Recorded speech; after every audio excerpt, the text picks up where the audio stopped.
Selamat pagi, salam sejahtera. Terima kasih karena bersama dengan saya di Nazilin Unity Channel. Ini satu lagi pendedahan yang pastinya akan menggemparkan seluruh Malaysia, terutamanya Tan Sri Muhyiddin Yassin. Ini semua gara-gara satu pendedahan yang dibuat oleh pengasas penasihat kumpulan berjaya Tan Sri Vincent Tan yang melibatkan wang berjumlah RM700 juta. Ini memang luar biasa. Ia melibatkan LOI ataupun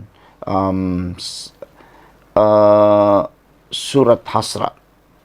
SPRM perlu menjalankan siasatan pendedahan pengasas dan penasihat kumpulan berjaya Tan Sri Vincent Tan bahawa terdapat ketidakpatuhan dalam proses tender dan oleh kerajaan pimpinan Tan Sri Muhyiddin Yassin. Bekas pengerusi jawatan kuasa kira-kira negara PAC Wong Kah Woh, beliau berkata beberapa isu penting perlu disiasat SPRM, termasuk mengapa surat hasrat LOI yang sudah dikeluarkan sebelum ini dibatalkan 3 bulan selepas Muhyiddin menjadi Perdana Menteri. Apa keputusan jawatan kuasa tender pada ketika itu? Kenapa hasil tender oleh kerajaan pada tahun 2019 tidak dipatuhi serta apakah justifikasi bagi kerajaan pimpinan Tan Sri Muhyiddin Yassin memberikan kontrak kepada Sparco yang dikatakan RM700 juta lebih tinggi katanya dalam kenyataan hari ini. Semalam, Syarikat Usaha Sama JV, Kumpulan Berjaya dan Kumpulan Naza memfailkan saman terhadap Kementerian Kewangan MOF kerana menamatkan LOI yang ditawarkan kepada JV itu. Vincent berkata LOI berkenan atau berkaitan dengan kontrak membekalkan kenderaan kerajaan ditamatkan 3 bulan selepas mengambil alih jawatan Perdana Menteri daripada Tun Dr. Mahathir Mohamad pada Mac tahun 2020. Beliau mendedahkan kerajaan menamatkan perkhidmatan syarikatnya sebelum memberikannya kepada Sparco serta bersetuju untuk membelanjakan RM700 juta lebih tinggi berbanding harga yang dibida ketika JV. Kerajaan berfikiran bahawa Berjaya dan Naza tidak cukup bagus dalam perniagaan kereta. Jadi kami memfailkan saman undang-undang terhadap MOF berhubung perkara ini dan bersedia untuk ke mahkamah mengenainya, katanya. Menerusi perjanjian itu, Berjaya Corporation Berhad atau BC Corp melupuskan 100 kepentingan dalam anak syarikat milik penuhnya Berjaya Invero Holdings dan Berhad kepada Naza Corporation Holdings dan Berhad untuk pertimbangan tunai RM700 juta. Sparco menyelenggarakan kenderaan kerajaan sejak tahun 1994 sehingga konsesinya berakhir pada tahun akhir 2018. Kerajaan ketika itu membuat tender secara terbuka dan meminta pihak yang berminat untuk mengemukakan permohonan cadangan RFP mengenai konsesi berkenan atau konsesi berkenan. Selain Sparco dan JV antara kumpulan Berjaya dan kumpulan Naza, syarikat lain yang menyertai bidaan itu ialah DRB Highcom Berhad dan Samling Group. Saudara-saudara sekalian, pendedahan yang kali ini memang mengejutkan dan pastinya akan menggugat Tan Sri Muhyiddin Yassin.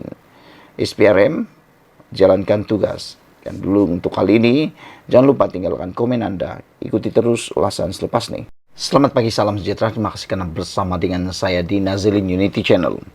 Di saat pagi ini kita dikejutkan, kita digemparkan dengan penangkapan oleh pihak SPRM terhadap jerung paling besar yang ada di Kedah.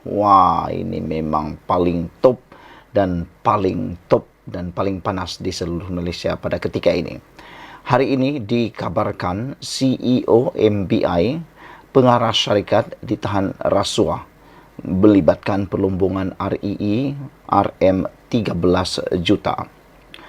SPRM menahan Ketua Pegawai Eksekutif Perbadanan Menteri Besar MB Kedah dan seorang wanita berjawatan pengarah syarikat berkaitan kes rasuah dan salah guna kuasa dalam sektor perlombongan membabitkan nilai rasuah lebih RM13 juta. Menurut sumber, kedua-dua suspek masing-masing berusia 63 tahun dan 40 tahun itu ditahan lewat petang semalam di Alusista Kedah dan di Ibu Negara. Kedua-dua suspek itu kini direman 3 hari bermula hari ini hingga 21 Julai ini. Perintah reman dikeluarkan masing-masing oleh Magistrate Wan Sahida Abdul Rahim di Mahkamah Magistrate Alusista dan Magistrate Nur Syakira C. Hashim di Mahkamah Magistrate Shah selepas permohonan reman dibuat SPRM. Katanya, aktiviti perlombongan yang dijalankan secara haram oleh syarikat terbabit mendapat perlindungan daripada pihak berkuasa tertentu sejak tahun 2020. Sehubungan itu, hasil siasatan yang dijalankan didapati mengesan beberapa pembayaran disyaki membabitkan rasuah berjumlah lebih RM13 juta diberikan syarikat terbabit sebagai sogokan bagi melindungi kegiatan perlombongan haram ini dalam tempoh 2020 hingga 2023. Syarikat milik wanita yang ditahan reman itu dipercayai mendapat kelulusan untuk menjalankan projek pembangunan ladang hutan pokok getah klon TLC di 2 kompartmen di Kedah dalam tahun 2016 lagi, kata sumber. Menurut sumber itu lagi, projek terbabit bertujuan untuk menanam semula pokok-pokok getah klon balak di kawasan perlombongan yang terbabit atau pembelakan yang terbabit. Pada tahun 2020, syarikat yang sama mengemukakan permohonan kepada Kerajaan Negeri Kedah bagi menjalankan aktiviti perlombongan unsur nadir bumi REE dalam kompartmen yang sama. Namun setakat ini, tiada kelulusan diberikan oleh Kerajaan Negeri berhubung permohonan syarikat terbabit bagi menjalankan aktiviti perlombongan itu, katanya. Sementara itu, Ketua Pesuruhjaya SPRM Tan Sri Azam Baki mengesahkan penahanan kedua-dua suspek dan berkata, kes tersebut disiasat mengikut Seksyen 17 dan 23 Akta SPRM tahun 2009. Saudara-saudara sekalian, dengan penahanan jurung besar yang ada di Kedah ini menggemparkan seluruh Malaysia kerana ia melibatkan Perbadanan Perbadanan Menteri Besar yang melibatkan Perbadanan Menteri Besar Kedah. Dan yang ditahan ini pula ialah Ketua Pegawai Eksekutif Perbadanan Menteri Besar Kedah dan seorang wanita berjawatan pengarah syarikat. Saudara-saudara sekalian, ini satu perkara yang kita tunggu-tunggu dan semoga keaktifan dan kekuatan SPRM terus kita lihat. Selamat petang, salam sejahtera. Terima kasih kerana bersama dengan saya di Nazilin Unity Channel. Satu persoalan paling luar biasa untuk Perikatan Nasional Walaun dan juga yang masih tak puas hati dengan pendakwaan terhadap Sanusi. Adakah Hamzah Zainuddin nak tuduh istana politikkan isu Sanusi? Tanya Razlan. Sekali lagi saya nak bertanya melalui media di Malaysia kini ini. Adakah Hamzah nak tuduh istana politikkan isu Sanusi? Tanya Razlan. Seorang pemimpin kanan UMNO mempersoalkan rasional yang dikemukakan Ketua Pembangkang Hamzah Zainuddin mengenai isu penahanan serta pendakwaan ke atas Muhammad Sanusi Maknor. Menurut ahli Majlis Kerja Tertinggi UMNO MKT UMNO Razlan Rafi Hamzah, menyifatkan tindakan undang-undang terhadap Menteri Besar Sementara Kedah itu merupakan pendakwaan terpilih. Pada masa sama, dia mengingatkan pertuduhan ke atas Sanusi itu mempunyai kaitan rapat dengan raja-raja serta pihak istana, bahkan membabitkan Dewan Diraja Selangor secara langsung. Adakah Hamzah mahu menyatakan bahawa Istana Selangor mempolitikkan isu ini? Soal Razlan dalam kenyataannya kepada Malaysia Kini hari ini. Razlan berkata demikian mengulas kenyataan Hamzah yang menyifatkan tindakan mahkamah terhadap Sanusi semalam sebagai pendakwaan terpilih. Dalam kenyataan tersebut, Setiausaha Agung Bersatu itu juga mendakwa ada pemimpin lain yang dilihat membuat kenyataan menghasut, namun tidak dikenakan tindakan seperti Sanusi, kata beliau. Sebagai orang yang pernah menjadi Menteri Dalam Negeri, kata Razlan, Hamzah sepatutnya menjadi orang yang faham tentang undang-undang. Namun kenyataan terbaru yang dibuat ahli parlimen larut itu menunjukkan seperti sebaliknya. Justru, kata Razlan, semua orang kini tahu kenapa ketika Hamzah menjadi menteri yang bertanggung jawab dalam isu keselamatan dulu, kadar jenayah negara semakin meningkat. Sementara itu, Razlan juga menyatakan kebimbangannya terhadap pendekatan PAS menangani isu pendakwaan ke atas Sanusi. Katanya, pemimpin parti itu kelihatan memainkan isu kononnya pengarah pilihan raya mereka seorang wira justru menggesa agar lebih ramai Sanusi dilahirkan. Adakah Perikatan Nasional hari ini mahu mengajak semua rakyat untuk mengikuti gaya ucapan Sanusi yang memperlekeh institusi istana, katanya. Disebabkan itu, Razlan menyarankan agar mana-mana pihak yang isu 3R, agama, bangsa, dan raja-raja ditangkap segera kerana jelas mempersendakan undang-undang. Api itu, katanya, perlu dimatikan secepat mungkin kerana dikhawatiri akan mengganggu-gugat kestabilan negara. Dia juga mengingatkan bagaimana PN sebelum ini menolak saranan yang di Pertuan Agong agar semua parti bekerjasama bagi membentuk kerajaan perpaduan selepas PRU ke-15 lalu. Mereka juga marah kepada istana apabila peristiwa pembatalan ordinan darurat sehingga menyebabkan bekas Perdana Menteri ke-8 Muhyiddin Yassin meletak jawatan, katanya. Justru, Razlan mengingatkan Hamzah dan Perikatan Nasional agar lebih berhati-hati dalam membuat sebarang kenyataan berkaitan penangkapan Sanusi. Katanya, rekod ucapan Sanusi adalah jelas dan tiada manipulasi dari mana-mana pihak, termasuk orang ramai yang mewakili suara rakyat jelata. Orang Melayu tidak akan menderhaka kepada rajanya. Jadi, saya nasihatkan Hamzah dan PN agar jangan menderhaka kepada raja-raja Melayu. Terlajak perahu boleh diundur, tapi bukan terlajak cakap, tambahnya lagi. Saudara-saudara sekalian, menjadi persoalan lain terhadap Hamzah Zainuddin ialah sekiranya beliau adalah Menteri Dalam Negeri ketika ini. Persoalan terhadap beliau ialah apakah tindakan beliau sekiranya Sanusi itu di pihak lawan beliau dan sedang melakukan perkara tersebut pada ketika beliau menjadi Menteri Dalam Negeri? Adakah beliau akan membiarkan perkara tersebut ataupun beliau juga akan melakukan perkara yang sama seperti dilakukan kerajaan pada waktu ini, yaitu melakukan pendakwaan? Itu persoalan yang paling besar untuk Hamzah Zainuddin. Adakah beliau akan membiarkan perkara itu kalau dia Menteri Dalam Negeri ataupun dia juga akan melakukan perkara yang sama? Jawapan ini akan menentukan siapa Hamzah Zainuddin dan siapa yang betul dalam kes ini. Sekian dulu, ikuti terus ulasan selepas ini. Selamat petang, salam sejahtera. Terima kasih karena bersama dengan saya di Nazilin Unity Channel. Di dalam isu hari ini, macam-macam isu berkaitan dengan Sanusi. Yang paling menarik, ada yang banyak, ada yang tak menarik dan sebagainya. Tapi yang paling menarik, pastinya yang terbaik daripada konten channel ini. Warga emas yang sebelum ini ditahan kerana menghina Sanusi, kini tular sekali lagi.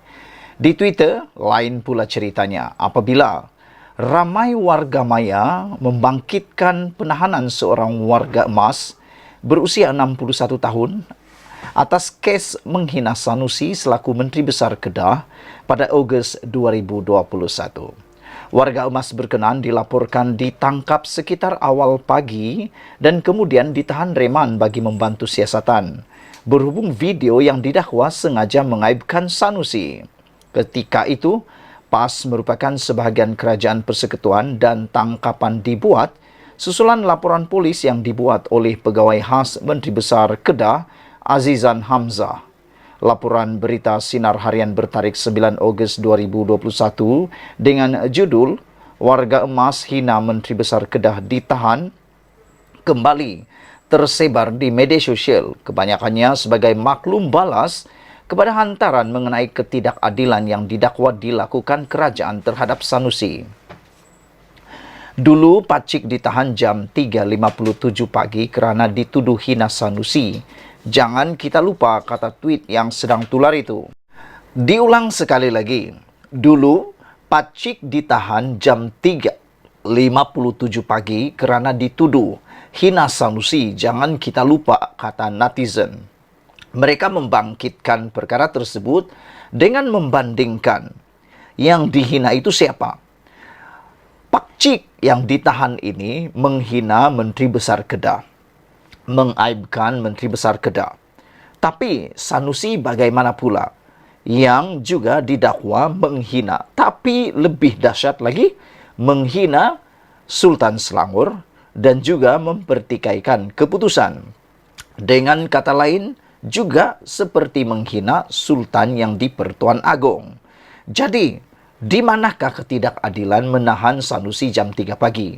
Kerana pihak Sanusi pun pernah melakukan juga ketika 2021 sewaktu PAS juga sebahagian daripada kerajaan pada ketika itu. Hari ini giliran Sanusi, kata seorang pengguna di Twitter sambil mengepilkan laporan berita mengenai penangkapan warga emas itu. Masa warga emas itu kena tangkap, PAS berdekah ketawa dan hina dia, dakwa seorang pengguna Twitter lain.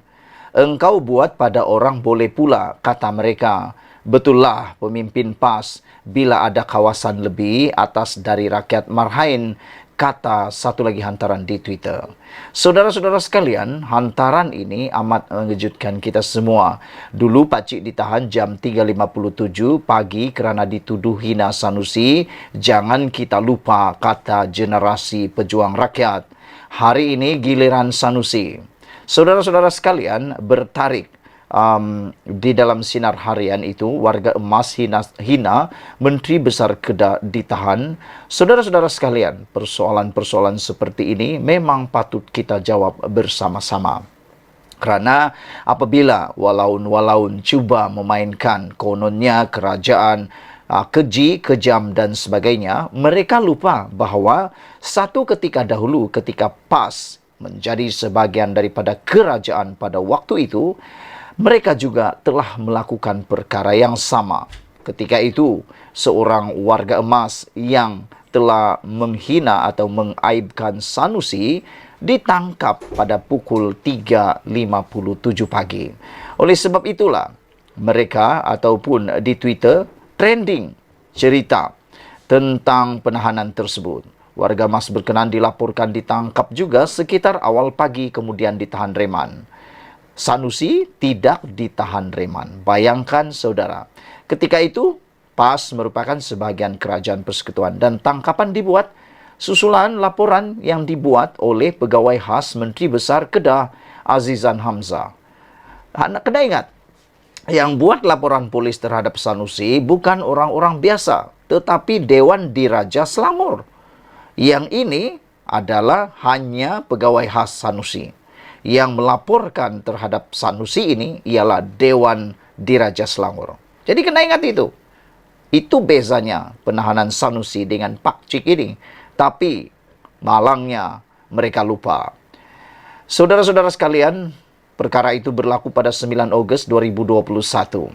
Kebanyakannya sebagai maklum balas kepada hantaran mengenai ketidakadilan yang didakwa dilakukan kerajaan kononnya terhadap Sanusi. Dulu Pacik ditahan jam 3.57 pagi kerana dituduh hina Sanusi. Jangan kita lupa, kata generasi pejuang rakyat di Twitter. Hari ini giliran Sanusi, kata seorang pengguna lagi di Twitter sambil mengepilkan laporan berita penangkapan warga emas itu. Masa warga emas ini kena tangkap, PAS berdekah, ketawa dan hina dia, dakwa seorang pengguna Twitter lain. Engkau buat pada orang boleh pula, soal seorang lagi. Betullah pemimpin PAS bila ada kawasan lebih atas dari rakyat Marhain, kata satu lagi hantaran di Twitter. Apa komen kamu semua? Sila tinggalkan komen dan jangan lupa tekan butang subscribe. Kita jumpa lagi untuk isu yang seterusnya. Selamat pagi, salam sejahtera. Terima kasih kerana bersama dengan saya di Nazilin Unity Channel. Sanusi sepatutnya mengaku bersalah. Apa isi kepada ulasan kali ini? Agar isu kebiadabannya kepada raja tidak berpanjangan, Sanusi sepatutnya pilih mengaku bersalah. Apa agak-agaknya isi kepada huraian ulasan Sabudin.com hari ini? Atas kedua-dua pertuduhan yang dikenakan terhadapnya di bawah akta hasutan, Menteri Besar Kedah Sanusi Madnor telah membuat pilihan untuk mengaku tidak bersalah di mahkamah. Ini bermakna kes beliau yang mempertikaikan kebijaksanaan Sultan Selangor dalam melantik Amiruddin Syari sebagai Menteri Besar dan kewujudan kerajaan perpaduan yang dititahkan oleh Yang di-Pertuan Agong akan dibicarakan di depan hakim. Tetapi sebelum ini Sanusi telah pun mengutus surat kepada Sultan Selangor untuk memohon ampun dan maaf atas keceluparannya itu. Bukankah dengan mengutus surat kepada Baginda Sultan Selangor itu bermakna Sanusi dengan sendirinya mengakui kesalahannya? Tidak kiralah sama ada dia dilakukan secara sengaja atau tidak sengaja. Maci-maci, aki-aki, datuk-datuk, nenek-nenek, paci-paci, angkel-angkel, adik-adik, kakak-kakak, abang-abang sekalian, sekali lagi saya nak utarakan kepada anda sekalian. Mungkin ini dapat memberikan anda satu pemahaman yang baru. Sebelum Sanusi mengaku beliau tidak bersalah di Mahkamah Seksyen Selayang kemarin, Sanusi telah pun mengutus surat dan Sanusi telah mengesahkan bahawa dia telah mengutus surat kepada Sultan Selangor untuk memohon ampun dan maaf atas keceluparannya itu. Dengan itu secara tidak langsungnya, bukankah dengan mengutus surat kepada Sultan Selangor ini bermakna secara langsungnya Sanusi sendiri mengakui kesalahannya? Tidak kiralah sama ada dia dilakukan secara sengaja atau tidak sengaja. Betulkah tidak? Kalau anda faham itu, cukup. Kalau anda faham itu, anda pasti akan geleng-geleng kepala dan angguk-angguk kepala, tanda anda setuju dan puas hati dengan penerangan mudah tersebut. Kalau sudah mengakui begitu, kenapa sekarang beliau memilih untuk mengaku tidak bersalah pula di mahkamah dan mahu kesnya dibicarakan? Inilah Sanusi. Ada orang kata Sanusi ini bercakap, belum lagi cakap sudah, belum fikir dah cakap. Belum cakap dah fikir. Terbalik pula. Tak fikir sebelum cakap, kata mereka.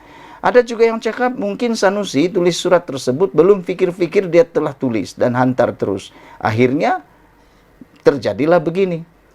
Tulis surat mengaku dan memohon ampun kepada Yang di-Pertuan kepada Sultan Selangor, tapi di mahkamah pula mengaku tidak bersalah dan mahu dibicarakan. Apa sebenarnya yang ingin Sanusi buktikan? Itu persoalan besar. Apa yang ingin Sanusi mahu buktikan? Kes melibatkan Sanusi ini bukanlah kes politik, tetapi kerana menyentuh kedudukan raja-raja di mana yang turut membuat laporan polis terhadapnya ialah ahli-ahli Dewan Diraja Selangor sendiri. Bayangkan, ahli-ahli Dewan Diraja Selangor sendiri membuat laporan polis terhadap Sanusi. Ianya tiada kaitan dengan mana-mana ahli politik kerana ahli-ahli Dewan Diraja Selangor ini ialah pengerusinya, ialah Baginda Sultan Selangor sendiri dan tidak ada kaitan, tidak ada pengaruh mana-mana politik. Jadi di mana sudutnya mereka kata, pemimpin-pemimpin Perikatan Nasional kata, pendakwaan terhadap Sanusi itu adalah pendakwaan terpilih dan bersifat politik. Saya tak tahu di mana celahnya. Kerana ahli Dewan Diraja Selangor sendiri yang membuat laporan polis terhadap Sanusi. Selain mengutus surat memohon ampun, Pesuruh Jaya PAS Selangor, Dr. Ahmad Yunus Hairi turut menghadap Sultan Selangor semalam. Walaupun tidak diketahui tujuan serta butiran majlis menghadap itu, adalah dipercayai ia juga bertujuan memanjangkan permohonan maaf atas keceluparan Sanusi itu, serta memberi penjelasan berkenan dengannya.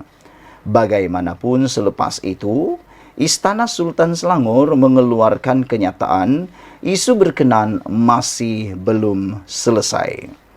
Dan berikutan Sanusi membuat keputusan mengaku tidak bersalah atas pertuduhan terhadapnya, bermakna isu dan kes itu atau kes ini menjadi lebih jauh daripada titik penyelesaiannya. Ia akan terus menjadi panjang dan dipanjang-panjangkan.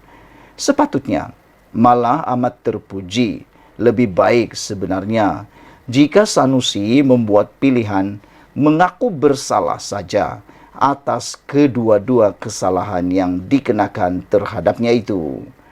Dengan mengaku bersalah, bukan saja isu kebiadaban dan keceluparannya dapat dinoktahkan serta-merta, malah ia menunjukkan sikap merendah diri dan kesetiaan tidak berbelah bagi Sanusi sebagai rakyat terhadap raja atas isu yang dipertikaikannya itu. Kes akan segera tamat dan ia tidak menarik lagi untuk dijajah atau dipanjangkan. Dan Sanusi akan lebih terpuji kerana memilih beralah atas kebiadaban dan keceluparannya terhadap dua raja, yaitu Baginda Sultan Selangor dan yang paling mengecewakan kita juga kepada yang di-Pertuan Agong. Ditulis oleh Sabudin Husin 18 Julai 2023. Itulah dia penjelasan daripada kita semua. Semoga perkara ini membawakan perkara yang lebih menyenangkan kita semua. Sanusi, oh Sanusi. Kita jumpa lagi. Bye-bye.